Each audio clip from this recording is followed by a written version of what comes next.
c'est que nous avons un programme de restructuration un petit peu de l'ensemble de nos locaux, des locaux de l'abbaye pour la communauté, parce que dans les 20 et 30 dernières années, nous avions fait beaucoup pour l'accueil. Il n'y avait rien, alors c'était tout à créer. Mais du coup, il y avait pas mal de choses qui étaient à reconsidérer pour l'organisation de notre communauté, et en particulier pour nos sœurs malades.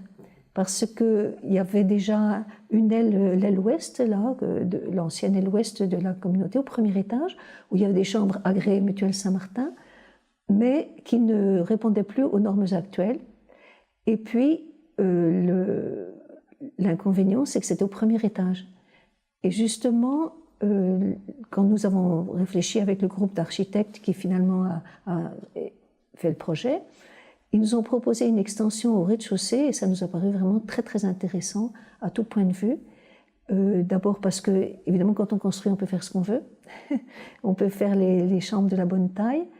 Et finalement, construire un rez-de-chaussée comme ça n'a pas été beaucoup plus onéreux que s'il avait fallu reprendre les chambres existantes. Quand il y a beaucoup de transformations à faire dans l'existant, ça coûte aussi cher.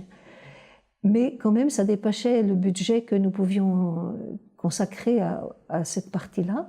C'est pourquoi nous avons fait appel à l'aide de la Fondation du clergé, qui nous a fait un prêt pour les investissements de ces cinq chambres-là. Et aussi qui nous a fait donner une subvention pour agrandir surtout l'ascenseur qui était très petit, on n'avait pas la place de mettre un fauteuil roulant, ce qui fait que le premier étage est accessible aussi à des personnes à mobilité réduite. Bon, on n'espère pas être toutes à mobilité réduite un jour, mais ça peut nous rendre service dans l'avenir.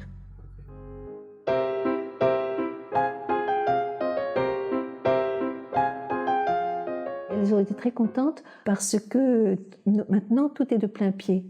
Elles peuvent participer beaucoup à la vie de la communauté. Nous sommes juste à côté du réfectoire. À l'église, elles peuvent y aller soit avec un déambulateur toute seule, soit pour les infirmières aussi, pousser des fauteuils roulants au rez-de-chaussée sans avoir à monter dans l'ascenseur, c'est plus facile.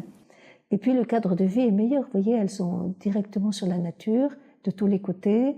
Les chambres ont des grandes vitres qui donnent sur la nature. On profite beaucoup mieux. C'est un meilleur cadre de vie pour des personnes âgées.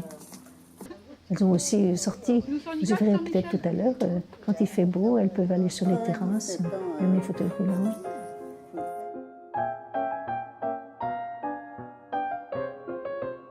Nous sommes très très reconnaissantes envers tous les donateurs de la Fondation du clergé de nous avoir permis de réaliser cet ensemble qui satisfait beaucoup nos sœurs âgées et aussi les sœurs qui les aident. Et puis pour nous aussi, on les a tout prêts. On peut venir faire une petite visite, leur dire bonjour 5 minutes, ça suffit. Ça leur fait une petite distraction dans la journée et ça nous permet de les entourer beaucoup mieux.